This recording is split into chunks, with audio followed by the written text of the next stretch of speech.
When I walk through, when I walk through, when I walk through, drip. When I walk through, dip. I got sauce too, came with the gang, chop a rain, get a up, shine. When I walk through, yeah, she fine, girl who brought you. Twins in the beans once again.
What's up? Good afternoon, good evening. Sorry we started a little bit later than expected today. Had some technical difficulties, and apparently I can't speak either.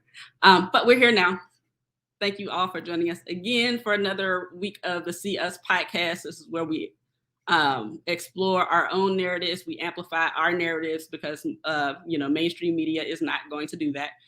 Today's episode is going to be super interesting and informal and informational. But before we get started, I did want to note that one of our previous episodes, there was a mentioning of a person's name who we do not have the consent for their name to be mentioned. So we did pull that episode down.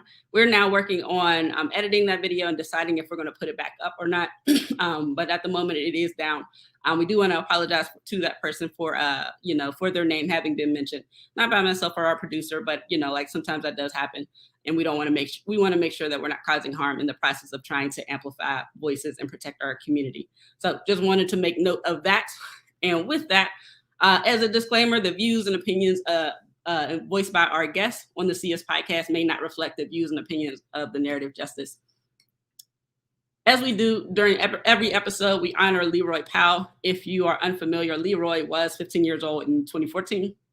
He was a witness to an attempted murder turned infanticide. He did the right thing, and he, gave a witness statement. And our local media, just about all of them, decided that they were going to play his witness statement during the 11 o'clock news because they saw it during the preliminary hearing. This child, 15 years old, was completely visible, he and his mother. They made no attempt to protect his identity, and he was killed several days later. This is a reminder that local media does absolutely have power and oftentimes impact our communities in a very negative way. So it is on us to hold them accountable always, because it is our lives and our deaths on their hands. As a reminder, it only takes 25% of the community for change to occur. Don't think that your voice isn't big enough, that you are not strong enough, that you need everybody on your side to make change happen. That's not the case. It's never the case. Matter of fact, our guest today is proof of that. I'm excited to have this young lady on here, firecracker, of a person, of a human being, and definitely, holding this idea of you don't need everybody. You don't need everybody to go along. When you know something is wrong, do what you can do. It could be you by yourself, you and your cousin, you and your brother, you and your baby sister, whoever it is, or whatever it is. But if you see problems happening, when you see wrong being done, step out and do what you know to do. As a reminder, and it is coming to a close soon, but the rent relief program is going on until December. So if you're someone who is having a hard time paying rent, or utilities, you can still apply for the rent relief program. You can actually apply for up to 15 months. So even if you are like months and months behind and the program is ending in December, you can apply for those back months up into 15 months worth of rent. You can go on covidrentrelief.alleghenycounty.us, or you can come to the drop-in center. I've been saying, I'm gonna have to hold myself accountable. I've been saying 337 Fifth Avenue this whole time. It's actually 335 Fifth Avenue. It's in the same building. It's right next door. And there's a sign for us, but it's definitely right next door. 337 is probation office. We're not in that office. My bad. I don't know why I've been saying it wrong all of this time. But anyway, it's 335 Fifth Avenue. We're running the drop-in center. So if you don't have access to a computer, or if you want a little extra help, or if you just want some company, you can come and check us out Monday through Friday. Most days we're open 10 to 6. On Thursdays, it's 12 to 8. Thursdays is 12 to 8. The drop-in center in McKeesport is open 12 to 8 on Thursdays. So if you are calling, texting, knocking on the door, we're not answering. First of all, we ain't there, and I'm not picking up the phone until 12. 12, darling, 12. So anyway, and there's also a little food pantry and a free store in there. So feel free to come through, grab whatever you want. It's a good time. So I will end my updates. I'll end my updates for today there so we can get started. So I am super excited to have Miss Allison Calloway with us today. What's going on, Allison? How are you? I'm good. How are you? I'm doing great.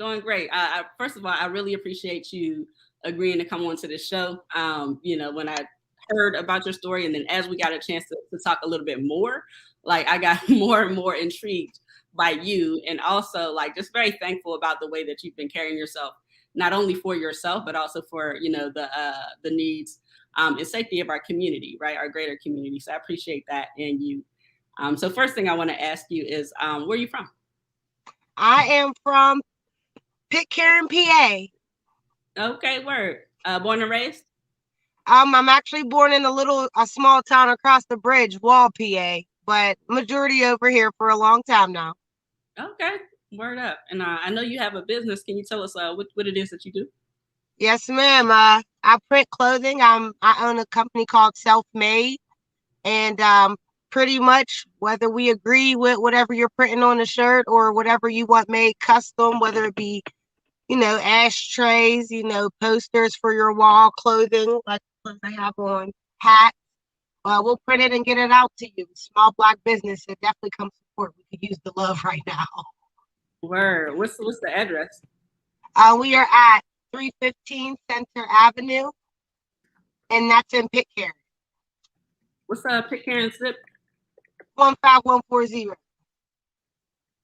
Okay, I'm from the north side. I don't know anything outside of the north side. I said, excuse me. 213. It's 213 Center Avenue. I just said that all backwards. I'm messing up numbers too. It's all good. All right, so let's start by where does this story start for you? This engagement with Robert Gowans, the person who murdered Romir Talley. We'll get into that in a little bit. But where does this start for you specifically? So, a couple years ago, after the situation had happened, he had already been working here in my neighborhood. And I ended up having a call to my home years ago. And this was probably, I'd say, 2-3 months after Romir had got killed. And the cop that showed up at the door was Gowans.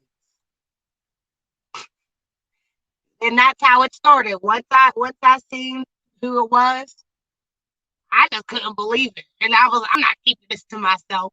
I'm telling. This ain't no way. So that's originally how it started. Now, was he an employee of Pitcairn Police, or was he just out there? No, he was a Pitcairn police officer. Okay, so he was at Pitcairn and Wilkinsburg? Yeah, I guess he was doing, because this is a very small town. None of these police officers are like full time. Well, they weren't like at the time because we were very small. So this town was kind of just building like its little force or whatever. And so, yeah, everything was kind of I guess however they wanted to do it. Gotcha. Gotcha. That makes sense because, you know, a lot of small towns, they will have officers who work multiple, little areas or whatever because they just don't have a lot of work because they're so small. Mm-hmm. Okay. So that makes sense. So a few months after Robert Gowans murdered Romir, you had a call and he's the person that showed up and you recognized him, for who he was. And so you made it known that you didn't want him there or who he is and where he was working. Yeah, absolutely not. And then on top of that, it was nighttime when I had made the call. You know what I'm saying? So I instantly felt unsafe when the police got to my house. If that's a problem. Oh, yeah, like to feel unsafe when the police showed up. Like wild. Like that is a wild reality that we live. And it's not funny. It's like funny, we'll laugh at it. Like not ha funny. It's just wild. Exactly. It's like the irony. Yeah, exactly. And so how did you alert folks? Did you like call down to the precinct or whatever it is and like, yo, don't send him no more? Or like did you let people know? Like were you handing out flyers? So what happened was I ended up reaching out to some people on social media that I knew were like, they want to know where Gowans was at, where he works. They were getting justice for that young man. You know what I mean? So I knew like I've been reading and following the articles at the time. You know what I mean? So I reached out to somebody on social media and I told him, I said, Gowans works in my neighborhood. He showed up at my house. I can this is 100% verified with my own eyes. Like you could trust me, bro. 100. And they made a big status about it. And he disappeared from Pitcairn. After like this whole thing came out on social media, he disappeared. And then randomly a couple months later, he appeared in Penn Hills. He reappeared in Penn Hills. Mm-hmm. And that we got word of. Shout out to one of the people who was running for mayor in Wilkinsburg, who I think should have won. And that's how we got word that he was moving to Penn Hills and, made sure that didn't happen. So after, like you noticed that he was in Pitcairn, like you made folks aware of it. Like the community was aware of it. Pitcairn was put on notice that we are not okay with this. And then all of a sudden he was no longer in Pitcairn. And then shortly after that, that's when he ended up in Penn Hills. And we all know that, he was shortly removed from there as well. And then from there, it would seem that he was then moved to Monroeville as an EMT worker. So Monroeville has a fire department that services as an EMT station as well. It's like a dual station. So they're firemen and they're EMT. That they come out the same door. Okay, and that's where he's currently working. Mm-hmm. And then how did you come across that information? So we used to have an ambulance service out here. And then they got rid of it. They defunded our ambulance service. So we don't have an ambulance down here in Pitcairn no more. So my daughter, a journey, she is a single ventricle heart child. And she needs a heart transplant. And she just has a lot of health stuff going on. So we're not no strangers to dial at 911. Like she has strokes, she has seizures, we have to get the children. We know the drill. So my daughter was acting funny, she was turning blue, so I dialed 911. And when they got here, one of the ambulance workers, they came with the police. They were here with the police. But one of the ambulance workers was like standing really, really far back, like back by the truck, like he didn't want to be bothered. Off like I was a problem. And it just drew attention to him. The fact that you are a first responder and you are last, and now I'm looking. Because I feel like my baby is priority. So I felt like immediately it should be like, oh, hey, look that. So when I see you hanging back looking like you're checking tire pressure and stuff, now my eyes are going to focus on you. So he came over as I was staring at him and he said, "Let me see the baby." And at this point, his mask was pulled up all the way up to like where his eyes, when you blink, it was moving the mask. So he said, "Let me see your baby." And I stared at him for a second and I said, "You're Officer Gowans."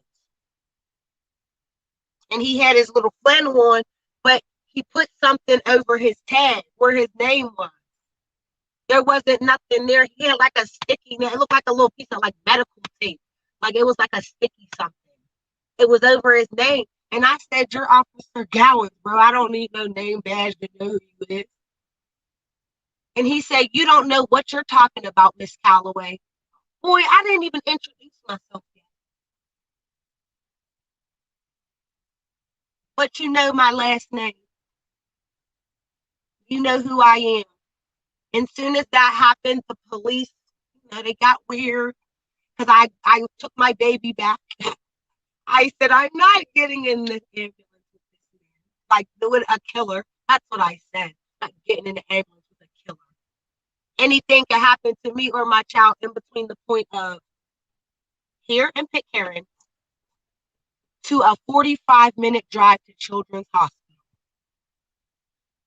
We are touching Greensboro over here. This is a distance. This isn't like right up the street, right around the corner. This is a long ride. We're passing a lot of neighborhoods. So I told him, I said, "He's not touching my baby. I'm not getting in the car." I told my mom, "You're not getting in the car neither. Like, you're not going either." And I redialed 911. And while I was waiting for 911, they're outside cracking jokes on me, talking about, "Oh, mom of the year. You better hope something don't happen to your baby. That's why you should just let me help her." And I slammed the door right in her face. I was like, "Yeah, you know where you could go." Slammed the door and I waited for another ambulance service to pull. Wow. Wow. First of all, I'm stuck on the fact that he had his badge covered, so you couldn't see his name. Yeah. I'm almost certain that they're not supposed to do that. Like, I'm 100% sure that they're not supposed to do that. The other guy didn't have his covered up. yeah, like I'm sure that there's a reason why they have badges in the first. So covering them up is not a thing that they're supposed to do. Like, I'm supposed to know your name. How am I supposed to know who's aiding my child? You know her social. Why can't I know your name? Right. Right. And then I'm also thinking like knowing this part of your story, like I could not help but to think of all the people who were in some sort of civil servant vehicle, like, ambulance or a paddy wagon or whatever, police car, and they didn't make it to their destination. And, this is an ambulance, this is your child going to, but like just the fear of this person who we know to be a murderer, like like being. Let me tell you something. It's funny that you even mentioned that, It's funny that you say that, like people who get in the back of ambulances and don't make it to their destination. Because if people look hard enough, if they utilize Google and they utilize, some things to look into where I'm at, you'll start to do math, and it's really, really easy. It's really, really easy. I just was banned off social media for almost 15 days because I posted a video of our first responders not helping a young man who was shot, as I screamed for over 15 minutes and begged for help. And the police ran down on me at my store about my video like I was the criminal for posting it. Wow. And this was a person who was shot and they weren't being serviced? He died. He died. And what I found ironic was because I never seen nothing like that before, like I'm not exposed to that kind of a life to where, I'm used to just directly just see gun violence so close to me because we were outside of my job. This happened outside of my job. And I had a little bit of trouble sleeping, so I was like, just looking up the young man and I was following the news story and I couldn't help but notice that as I was out here, screaming and yelling, being upset that nobody would help me, and there was other people outside screaming that they wouldn't help. One of the articles for the news says that the young man was taken to the hospital and he died at the hospital. That was one of the worst days of my life, and I remember that ambulance never went to the hospital. It stayed right here. And that's why they ran down on me about the video. You didn't go nowhere. Y'all are lying. So is the video gone? Was it forced down? It's still up? No. Before they could take it, they did snatch the video, but luckily whoever was watching, I had probably like 6K viewers at the time. The video was long. People started screen recording it, saying like they're going to take it down. Y'all record it. And so after it had got taken down and I said something on social media, everyone started to send me my own video. So it wasn't gone. And even at one point on my Facebook Live, I went live because the police were looking for me, probably like 10 deep, about that video that I put on Facebook. Riding around the neighborhood, running in places looking for me to talk to me about a video. Why do y'all need 10 police officers to talk to me? So where's the video now? Do you still have it up, or you just have it in your? I have it. I didn't post it out of respect for the young man's family. I didn't post it, and that's kind of what scares me the most about that situation. Like, I know what I saw. As a first person, I know what I saw. I know what happened. The family is so hurt about losing a loved one that the right questions aren't, that it's not being brought up.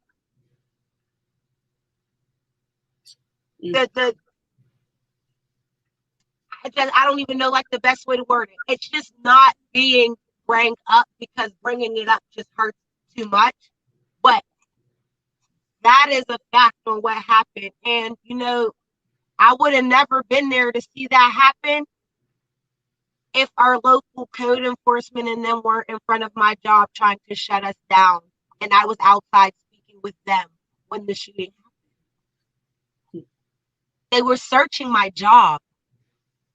For what? They said they got a report. They said they got a report that I was at my job selling drugs, that there was people living there. There was loud music, and dogs and parties. So they knocked on my door while I had customers leaving out with shirts, demanding that I open my business door. And I have two businesses. I don't think I have a flip button on my phone, but I could kind of show you guys. I don't know It's okay, because I'm sitting in my car, but I'm right in front of both of my jobs. Oh, got you. So this right here is one of my companies. And that red building right here is my other company. And what's the other one? It's the same thing. We just have like a lot of storage, a lot of t-shirts, a lot of glitter, a lot of glue. I am a Joann Fabrics freak. So I have crafted myself out of a home. But so they pretty much came to one of my businesses and demanded that I open the door to my second business across the street. Now, I knew that what they were saying was false. Mm-hmm. I don't have nothing to hide. I'm not scared of nobody.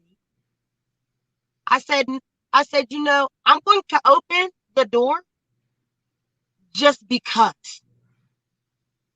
And I opened the door for them, and they went in there and they searched it, and they went to the bottom floor to the top floor, went all through it, and then came down looking dumb, talking about something. I'm sorry.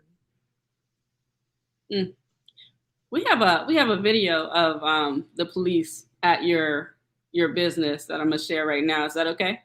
Yeah, that's fine. And you can tell us about this video here. When the police think they're gonna intimidate you by parking and blocking the door to your black business. Now, in that video, the police were parked on the sidewalk, it looked like, in front of the door to your business. What was going on there? They do that they do that, I'd say, like every other day. When certain police officers are on who were co-workers of Officer Gowans, when certain ones are on, you know, all of a sudden, let me remind y'all that I only have one door to get out of my job. Can we say fire hazard? I cannot open my door. Mm. And one more time for y'all so y'all can see it, because it's short videos, but I want y'all to look at where the police car is and where her door is. When the police think they're gonna intimidate you by parking and blocking the door to your black business. That's wild. I just wanted to make sure that y'all saw that they were parked on the sidewalk directly in front of her door. And there's plenty parking. There's plenty of appropriate parking. I'm actually parked across the street with multiple parking spots on where people are supposed to park. Oh, so it's like it ain't packed out here. Like you always got somewhere to park out there, huh? No. So when did all of this start? The parking on the sidewalk, the busting into your job, to chasing you down for videos. When did all this stuff get started for you? Okay, so what happened was I started a petition. I don't know if I ever have been on this site. It's called change.org. Okay. I've been out here for so long that I've seen some of the most fluey behavior ever witnessed by a citizen. So I'm like, look, I don't care who's bad. I'm putting a petition on change.org. We need somebody to come look at what the neighborhood gets into, because everything out here is owned by them. Everything. The police, like one of the requirements for them to police here is they have to be a full-time resident. Number one. Number two, this is a family town. So everybody is related. And I mean really related, not fake related. Everybody has like the same last name. Related. Mm. So with that being said, and I actually didn't know this until just recently when a police officer laughed at my sick child on social media. I figured this out all on my own. But so pretty much his co-workers were laughing at the status that I was talking about Gowans. From that, I went and looked at, that's how I found all these Facebook pages. And I started to put these pieces together of why they were blocking my door. Now I'm seeing pictures of them together. These are the same people that are blocking my door. They're searching my job with no warrant, searching my home on my daughter's birthday, won't give me a warrant, just gonna ruin our birthday party. These are in the pictures, it's all the same group. So I realized once I started talking about Gowans, that was their best friend or whatever. They're on the buddy boy system. That's what happened. What happened is they're on the buddy boy system, and I'm the target now because I don't want him out here. So what happened? What happened with these charges? Now I want to because we played the video at the beginning, but you are really good with keeping record of what's going on, and so I'm gonna play this video. If you caught the very, very beginning of the show, you would have seen the video. But if you didn't know the context of it, we're about to get into that now. But I'm gonna play it one more time so that y'all can see it. When I walk through, when I walk through, when I walk through, when I walk through, I got sauce too. Came with the gang, chopper rain, get a up, shine. When I walk through, yeah, she found it. Who brought you? Twins in the bins once again. How that video feels so good. I get a kick out of that video, and also I'm so proud of you for doing that. But tell us, like, what was going on there? Like, what circumstance was that in relation to? Okay, so pretty much they don't really want my business here no more because I don't know how to be quiet and I don't know how to shut up. They just want me to leave.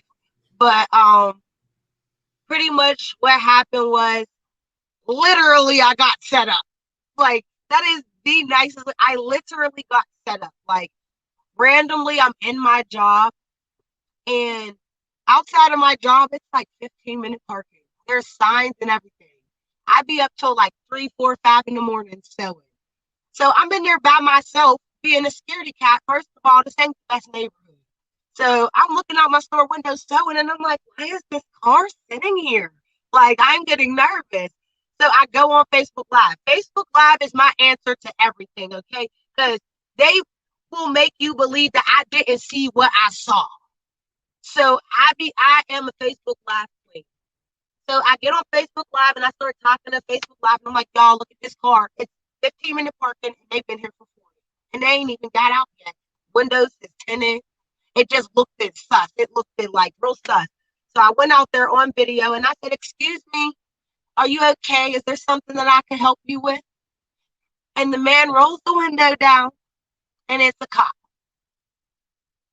And I said, why are you sitting in front of my business? The cop says, I can do what I want. So I said, ooh, time to go. So and it was really like 3, 4, it was early in the morning. Like, there wasn't nobody outside. Not the place to be arguing. Not. So I said, all right, abort mission. I goes to the back of the car with my camera, and I takes a video of the license plate so the whole Facebook Live can see it. And I go back in my job. I called my mom and I said, Mom, I'm coming up. I'm coming home. I'm scared. There's something weird going on outside. I leave. I go home. The next day, I'm at Joanne Fabrics trying to live my best life.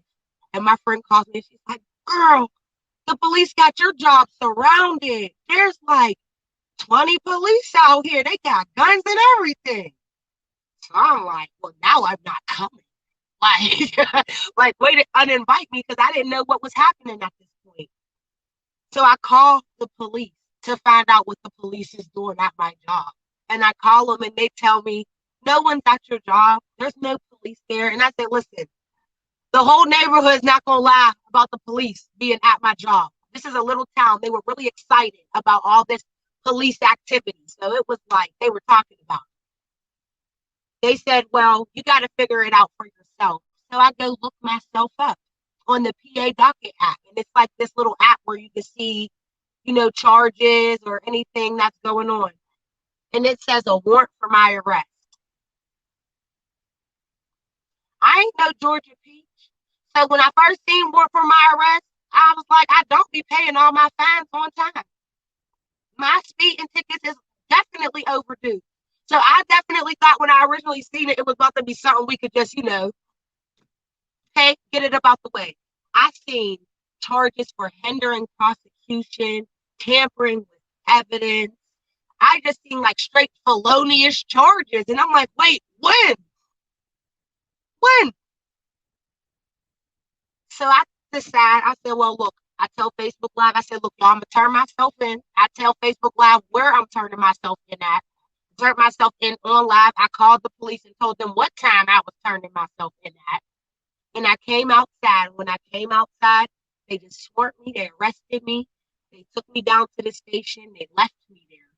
They just left me there. They were trying to make me sleepy, but whatever. They left me there, and they pretty much were just trying to get me to just lie on people. They wanted me to straight lie on people. And they said, well, you can either tell us some stuff about what be going on around here, or you're going to go to jail for a long time. And I said, well, could you tell me what I'm going to jail for?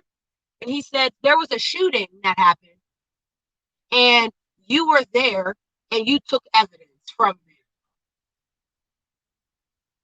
Well, once again, this is a small town, and in this isolated police station is not the place to be arguing. So all I could do is, this is false. If I'm going to jail, go ahead and take me to jail. I don't got nothing. It's a wrap for at this point. Like, y'all clearly have made up what you made up. There's nothing I can do, and I don't want to get hurt in here arguing with y'all. So take me to jail. Feel way more comfortable down at the county. No offense. So I go down there. Middle of COVID, I just had a baby, my heart patient daughter.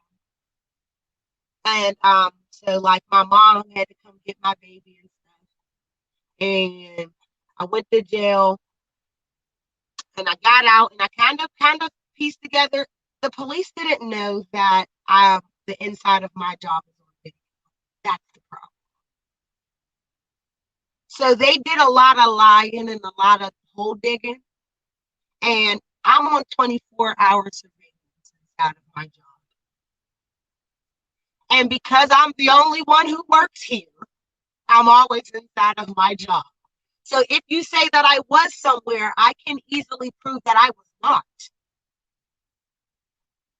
They offered me deals on deals on deals. I got charged a year ago. So they've continued it. They've offered me deals. They've refused to give me my business license for my job because I was facing charges. Not guilty of charges, facing charges. Not guilty, facing. And did you say, because the audio is going in and out a little bit, you said they was offering you deals? Mm-hmm. They was offering me deals. They were like, oh, we feel so bad for your daughter and we don't want you to have to be away from her and we don't want to ruin your life and just take this deal. But really what people didn't realize is I knew that this was about more than the deal. The problem was with that, this was my first year opening my business out.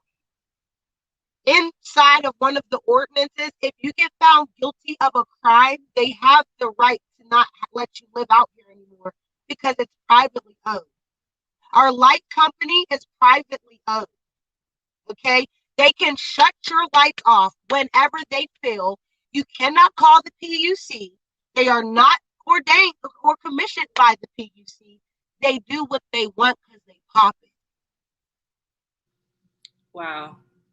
So I knew that when they wanted me to take this deal, that would mean me admitting to some form of guilt so that they could literally snatch my little business that I just built and can say, this is why she can't be here. She got to go.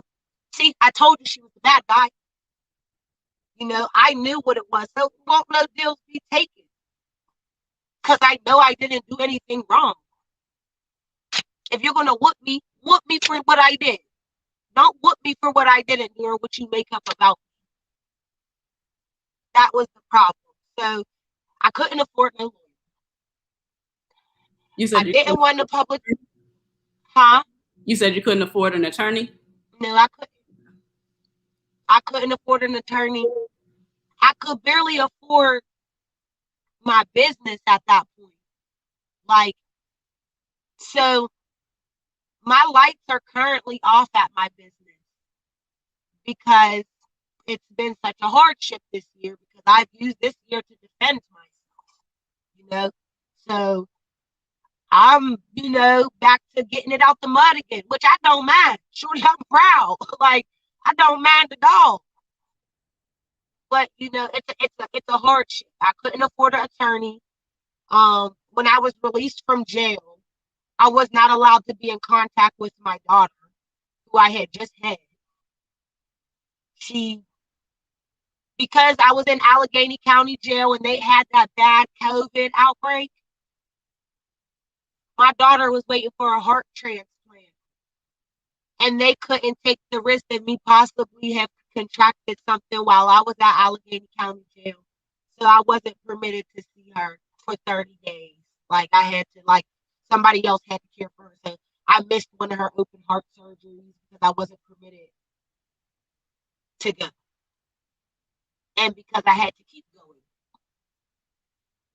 It was a problem, So I got them charges. I couldn't afford this lawyer or whatever. So I was like, I'm just going to have to prove it myself. I'm sorry, the audio went out a little bit. What's that last part you said? I couldn't afford a lawyer, so I decided to do it myself. You know, like I knew I definitely didn't want a public defender. I didn't want that,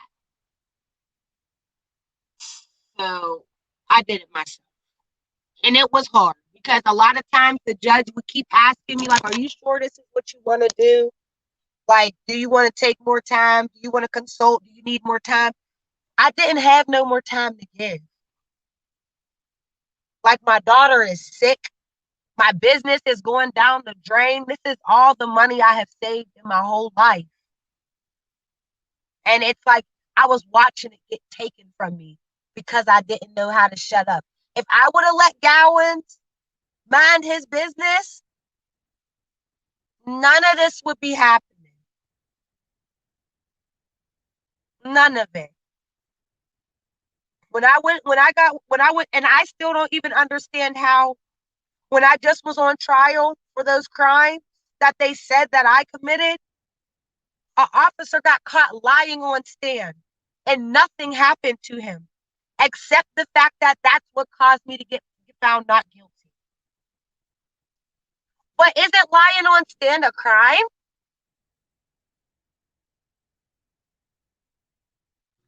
What did he say? So the night the incident happened, remember how I told you I seen that car sitting outside my job? They said that they never had contact with me that night. They said that I was on the run. This is written on my papers. It says that they watched me leave my job and throw evidence in a dumpster and run. So because I was my own lawyer, I got to ask my own questions because I know y'all sound stupid. So he said he never made contact with me. We never spoke about anything. And I said, you never came to my job. You never spoke to me? Never? And he's like, I said what I said. I said, I never spoke to you. And I asked for permission to play my video in court. It got over, I forget what it's called, but they tried to not allow me to play the video. So there's this thing called the wiretap law. This is another way they try to get Black people to not really be able to tell the truth. Because if we record it, technically, we can actually go to jail for it. Like in real life, we can really go to jail for it. It's a real thing. Okay, it's called the wiretap law. So they pretty much didn't want me to play it because I did not ask for consent to record. Now, y'all were outside though, right? Well, you were outside. He was outside. Yeah, I was standing in my doorway when I started the video, which is actually what I argued. Mm-hmm. Because it actually doesn't. You don't have an expectation of privacy outside, sir. Exactly. It's only in private on private grounds where you have to ask for consent. But when you're outside, you're outside. That's actually. If you want privacy, go to the bathroom. That's actually what happened. A quick aside. Some years ago, if y'all remember the young man who recorded the principal at Woodland Hills High School, threatening to knock his teeth down his throat and all that other stuff. And the little boy recorded him, and he's been telling, his parents and everybody else that this principal is wild, and nobody believed him because, you just believe the adult. And then he had actual proof, which shifted the whole dynamic of the school. But what happened is that child was then charged with felony felony charges for a wiretap, laws. And I think he was forced to take a plea deal, if I'm remembering correctly. Yep. You're right on that. Your memory serves you correct. Mm. And that's a real thing. But like I said, you was outside and I was on my property, technically speaking. My job, God's outside. So nothing belongs to them at this point in the conversation. It's not yours. So I wasn't allowed to play the video, but I played the audio. And I asked the officer, could he identify the voice in the audio? He said, it's me. So if it's you, then what the? And he still is working. He is still a cop. I still have court with him again. Like, this is crazy. They literally just keep throwing every charge I beat. They throw me some more. I just got 4 new charges in the last 30 days. For what? One, because my 6-year-old informed me that the police were taking the trash off of our back porch. And I asked her how she knew the police were taking our trash, and she said she could see a light on their shirt. She's talking about the body cam. So instead of them having to scare my children, I chose to drive my trash to the police station. It was inside of bags, though. There was no littering involved. I drove them the bags. And then after I beat them in this court case with the felonies, all these felonies, I get home and I have my business license is taped to my door. Now, remind you, I've already been here for a year. I've been paid my taxes. I've been deserved my business license. They were just holding it because they thought I was going to take a deal. So you got your license. The day I got found not guilty, I got my license. The day. So, but when I opened the door all the way, I had mail. And it was a new set of charges for taking my trash to the police station. One of them that's like trespassing on government property. Isn't it public property? It is. Go inside of it? Well, hold on. Let me not, because these are active charges, so let me chill. Yeah, it is. I know. It is. It's just all common sense things, but they know this. They know that these are things that I'm going to get thrown out. I just got charges thrown out last week against me. But that has to be like time consuming, like money I'm sure is involved one way or the other, like takes you away from your kids. Like this is draining all of your, and I'm sure that's the point, the intention is to stress you to the point where you give up. That's the point. And as much as it sucks, like my car, this is like where I sleep. I do my thing. I go in my friend's house. She lets me make my clothes and stuff and put them back in my job so that I can still make a couple dollars. They are wearing me out. It is working. They're not wearing my spirit out. Like, I'm not like tired of playing with them. Like, I'm not tired, but my resources are tired. That's why I don't have electricity. Like, I have to make sure that I have money to get back and forth for my daughter. You know what I'm saying? Like, I have to make sure I pay the lights here in my apartment because she's on equipment. And, even though they say you're not supposed to turn things off on sick children, they turn my kids' lights off all the time, knowing daggone well my daughter's on monitors and oxygen. I've had to go down there and beg them to turn it back on when my daughter's oxygen has hit below 30%. I've had to beg. But, remember, y'all had that thing. Y'all were protected. You remember they weren't allowed to turn nobody's stuff off? That didn't apply to us because our power is privately owned. Wow. So they were able to just do it. It's just, I feel like I'm on a hamster wheel. Like, it sucks. I do. But I'm still telling. I don't care because now y'all got me running these laps. Well, then I'm about to show you Lisa Leslie. I'm about to show you all the great athletes that then came before me because today I got time. I gotta say, I just absolutely appreciate your spirit, your tenacity, your will, your grit to move forward. Because it's not hard for someone to say, you know what, cool, like I ain't trying to get into this with y'all, or like I ain't going to say nothing because I ain't trying to do all of this. Like you said yourself, that because you spoke up about Gowans, floating through all these little civil servant positions, and it's funny to me that he keeps finding positions in different police departments or in other helping capacities where literally it's life or death. He keeps finding his way in these places, and we're expected to feel safe, or not even that we're expected to feel safe. We're just expected to deal with it, And so the fact that you spoke up, and continue to speak up, that says a lot about your character as a human being, right? Because we know he's not a safe person. We know he's literally a murderer, and I don't necessarily see them stopping what they're doing unless they are stopped from doing it. So I'm wondering, off the top of your head, and we have a lot of folks asking about like, what is your Cash App? First, I'm going to ask you, do you have a Cash App or Venmo or some sort of like, direct pay platform? You're muted, love.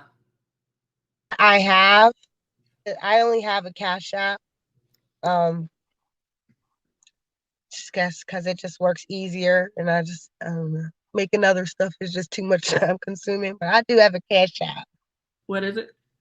It is mom MOM 0132.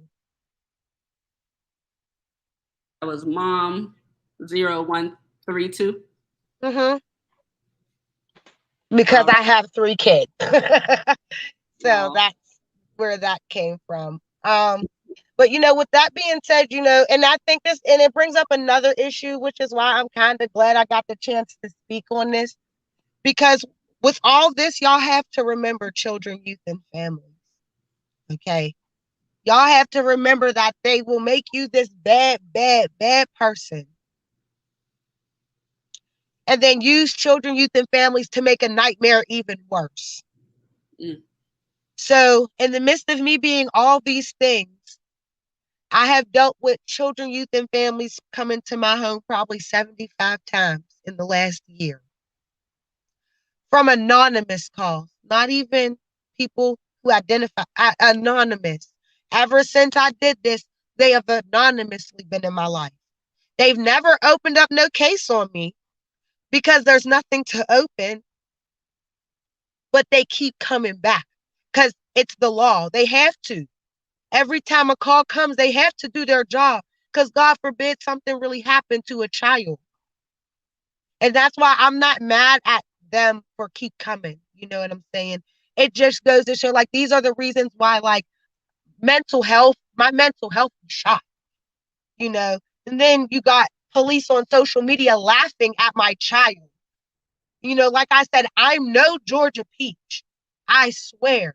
Like I have gotten into it, but that's why I opened my business because my daughter was sick and I wanted to do better. There's nothing wrong with wanting to change.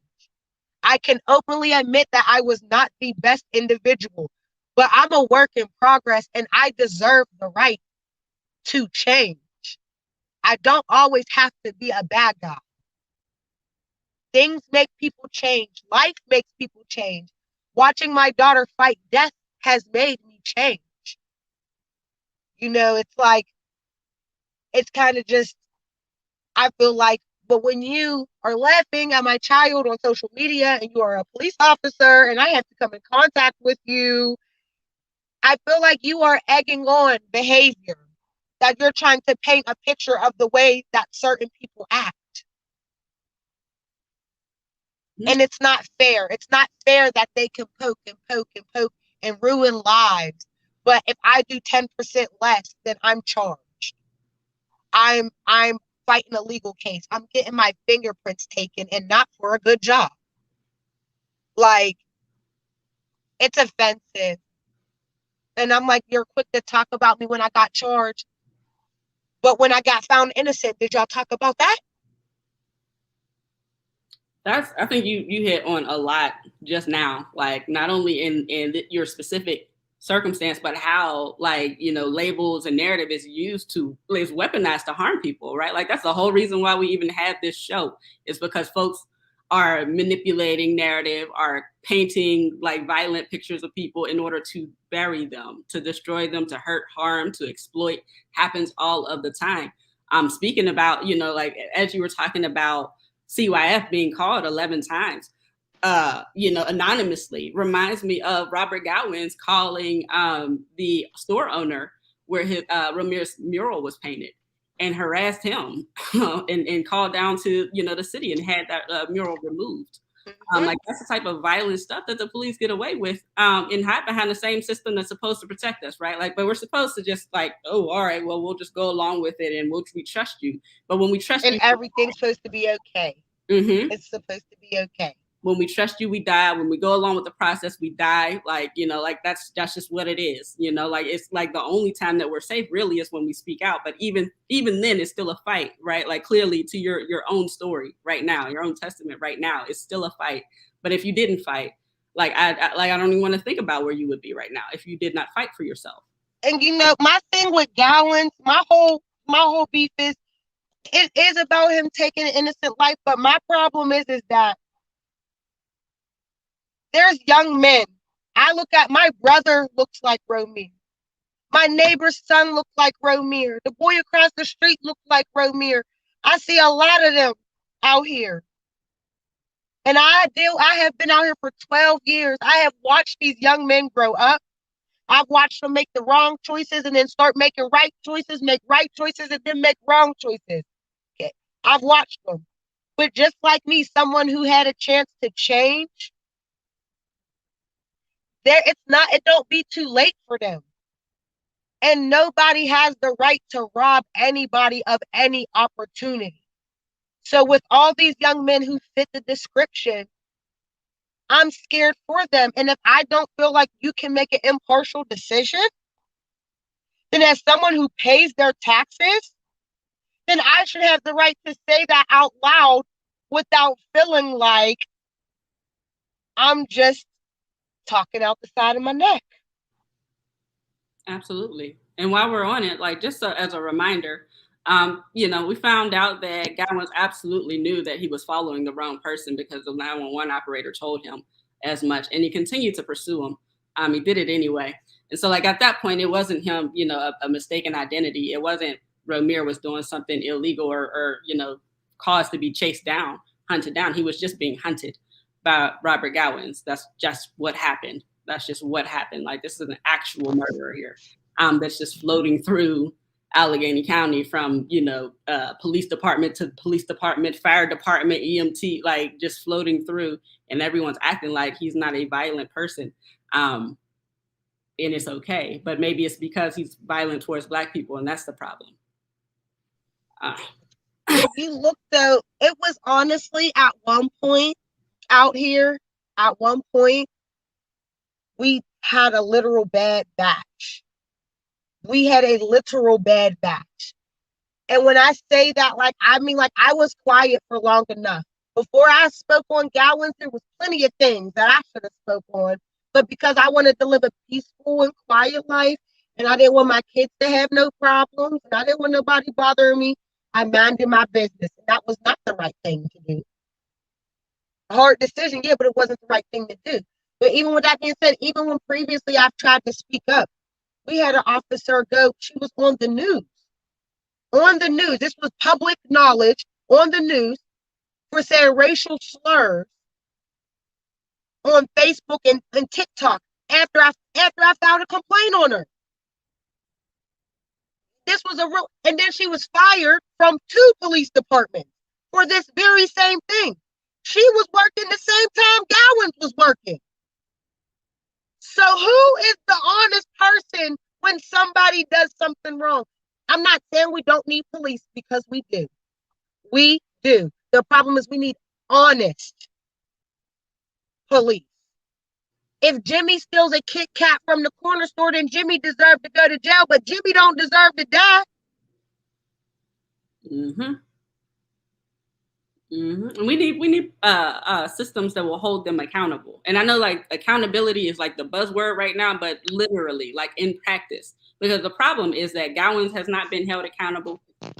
This person, his little friends that have been harassing you have not been held accountable. Everyone who has been in your life and in our lives, right? Like doing things that are absolutely against the law, they're not held accountable. In fact, they're shielded by the law. Which is why politics is super important, even if you think that it's rigged, because in a lot of ways it is because of the people who are operating it. Absolutely. But it is important for us to know what's going on, because the letter of the law is the letter of the law. And if you look into it, like there's so much discretion given to judges, given to police, like given to the judicial system overall. Like there is so much discretion that they can skate through, things that will have us hemmed up for the rest of our lives, even like in death, those things just differ from an actual, you know, civilian to someone who's a part of the system. Like we absolutely need accountability in that way that doesn't happen. And so I'm thinking, so I'll switch from that. I'm thinking about you as a person and how they may see you and why, like, you know, why they think that they can just come down on you and bully and terrorize you. And like what comes to my mind now, this is just me speculating, that they think that you're alone and you can't defend yourself. You know, clearly you can defend yourself as they're learning. Like, and it feels like you're not necessarily an alone person, but you clearly been, you know, you've been handling yourself. And it makes me think about us as a community, like, and like what it looks like for us to be supportive of each other, to look out for each other. Like, so folks know, like, if you come for one of us, you coming for all of us. Like, it ain't gonna happen. And so, like, what does that look like for you specifically? Like, what does it look like for people to surround you and be supportive of you?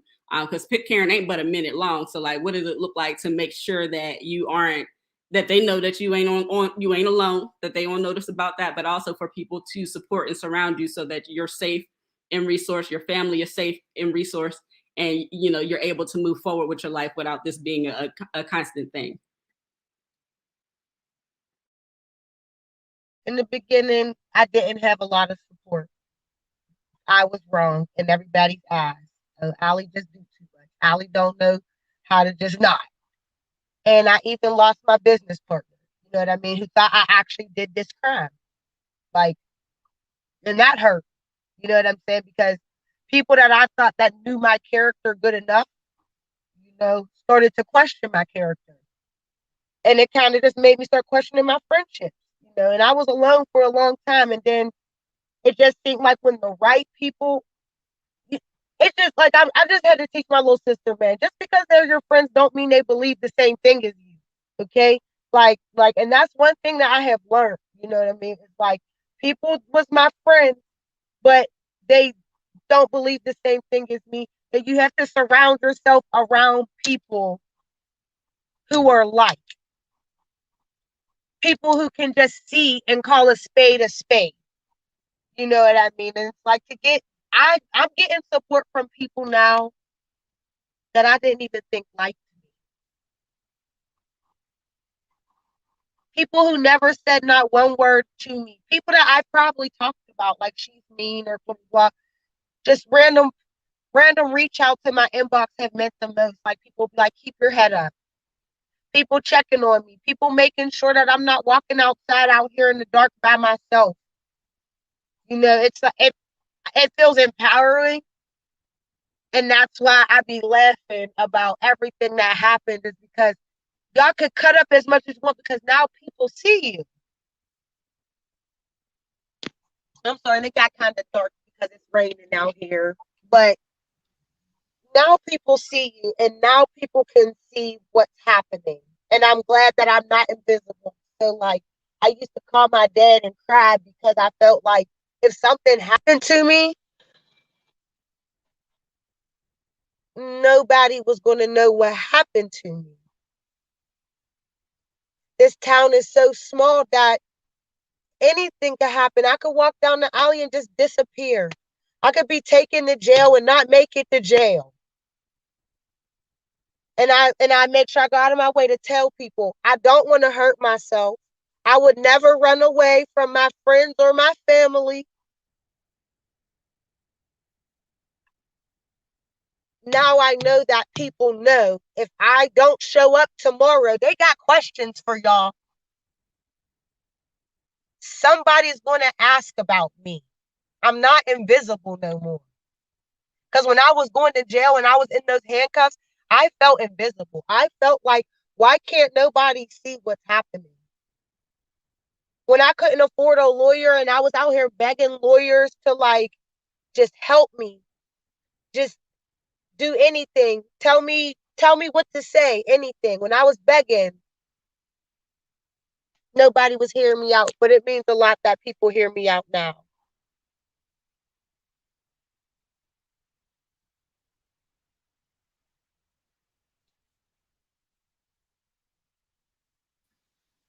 Sorry, I had to grab my charger. Or but yeah, that's all. Anybody who at all gives me a virtual hug at this point in my life. I just like literally want them to know that it counts, it is appreciated, and I be needing all that because there's been days I just have wanted to throw the towel in. Like I have a sick child, and this is a lot in the middle of COVID. Every time I go to court, that's another 30 days I have to go without seeing my child. Every time it's just like, I was overwhelmed to the point where I was having to reach out to the suicide crisis hotline because I really felt like my life was ruined and I was never going to get out of this black paper bag that they have tied a knot around, and I felt like I was in there just suffocating. But a hole got popped in the bag and I have air now. Wow. Wow, that's powerful in so many ways. Like your story is very powerful, you're very powerful, but I also feel like you're such a vessel because so many people deal with like very similar things, right? Like being erased, like being silenced, not having a voice, like in having that fear of like if something happens to me, no one's going to know. No one's going to care. I'm just going to fall off the face of the earth and no one's going to know about it. Because you've been erased. You know how scary it is to find out after the fact? Like when that cop laughed at my daughter on Facebook, do you know how scared I was thinking that I have literally been in these other police officers' presence thinking that I was safe? In actuality, I was far from it. It's just like you don't know who you're around. You don't know who you encounter. You don't know.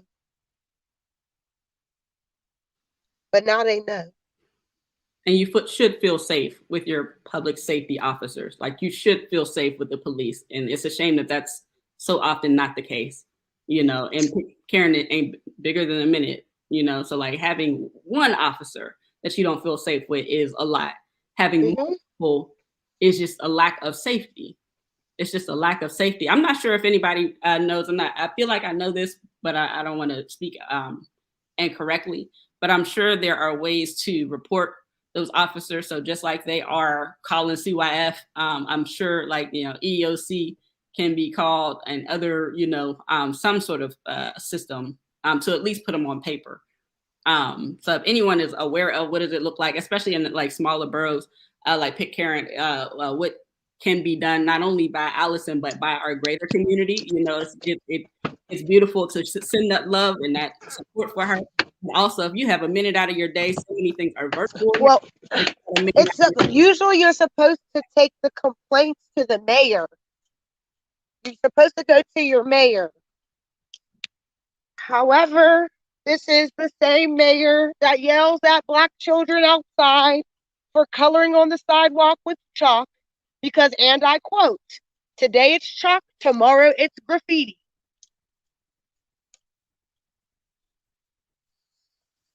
So yeah, I don't know who to take the complaint to because the mayor is also the same person who sent the complaint in about my business to get it searched.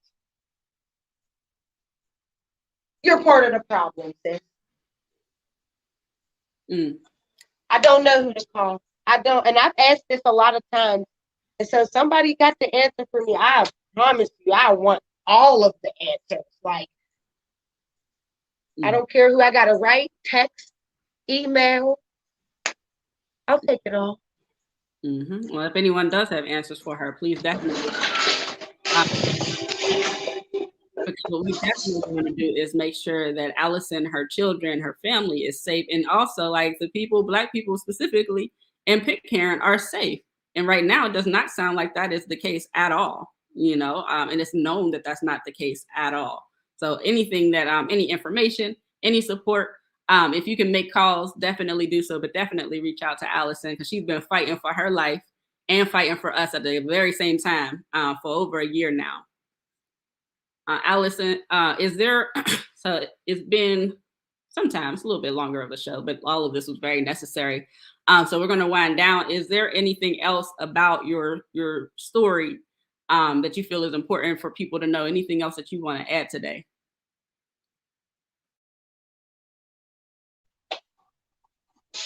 because my child. Okay. I actually just want to say for anybody like I said that has supported me or just any form of support, I really appreciate it. Like more than y'all know. And although we're talking about some people, there has been people who have spoke up and told the truth.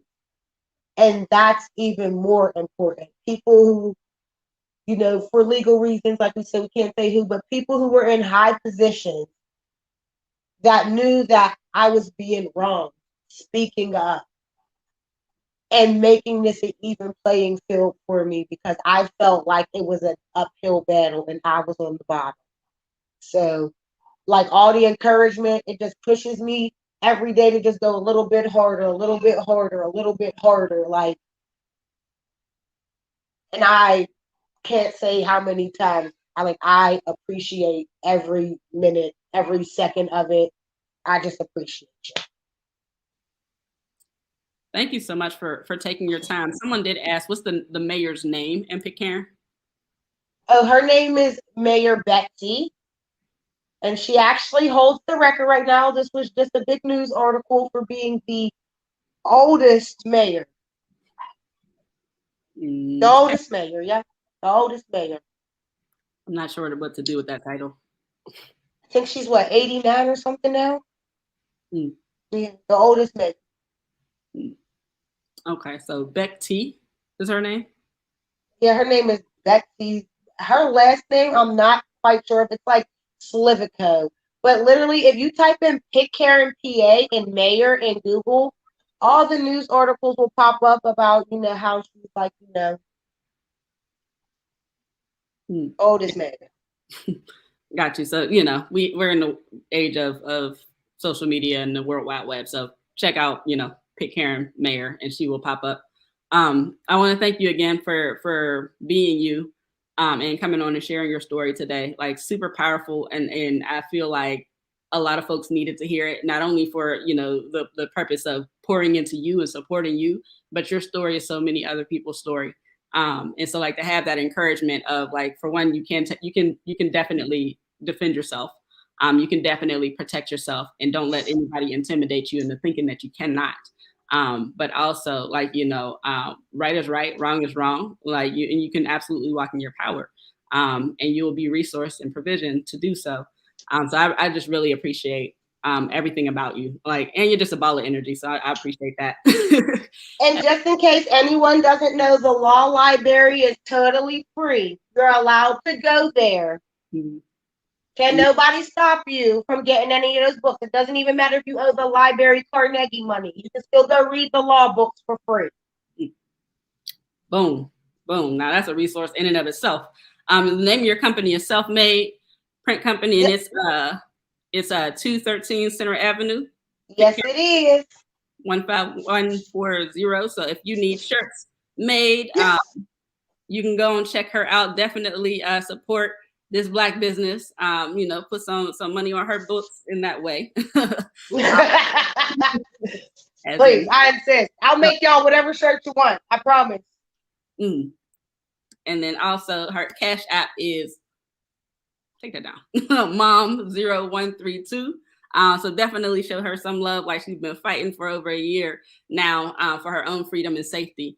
So if there's anything that you can do just to say hello, say, show your love, show your support, please definitely do that because she absolutely deserves it. This is a young woman that is fighting for herself and everybody else. And let me say that one more time. She has been fighting for herself and for everybody else because she didn't have to do any of this. Like she could have started her business, kept her head down, kept her mouth closed, and then moved about the world as Gowans moved about our community, harassing folks or whatever, God knows what else, and then other officers doing God knows what else, So like this is a young woman who stepped out, her own comfort to make sure that we're all safe, as well as her family and her young daughters. So I really, really appreciate you, Allison. I'm hoping to see you around. I will be in touch to see what it is that we can figure out and what we can do to make sure that you are supported. And I encourage everybody to do the exact same thing. I thank you. I appreciate y'all for having me and giving me a chance to share my story. I really do. Most definitely. Most definitely. And that will do it for today. major shout out to Allison. As y'all can see why I was so excited about this episode. Like, this young woman is a ball of fire, a ball of light. Just very, very smart, tenacious, and on top of her game with all of the things that, are important in this world. So I really appreciate her. Please do reach out, support her. If you got $5 on the Cash App, go and do that. Like, whatever it is that you need or want to do, go on and do that and make sure this young woman is supported. More importantly, make sure that she is surrounded, covered with love, safety, and protection. She is not alone, and that needs to be known by Pitcairn and police. That needs to be known by everybody, that this child is not alone, because none of us are alone, nor should we any of us feel like we are alone. So we'll end it there. As a reminder, every week, tomorrow, Monday, is Today's News, Changing Our Narrative. It features every Monday at 7 p.m. on Facebook, at QK Productions, on YouTube at Black News 325, and they can also be found on Twitter at Black News 325. Again, if you are a person who is having a difficult time with rent or utilities, the rent relief program is still open. It'll be open until December. They can cover up to 15 months worth of rent and utilities.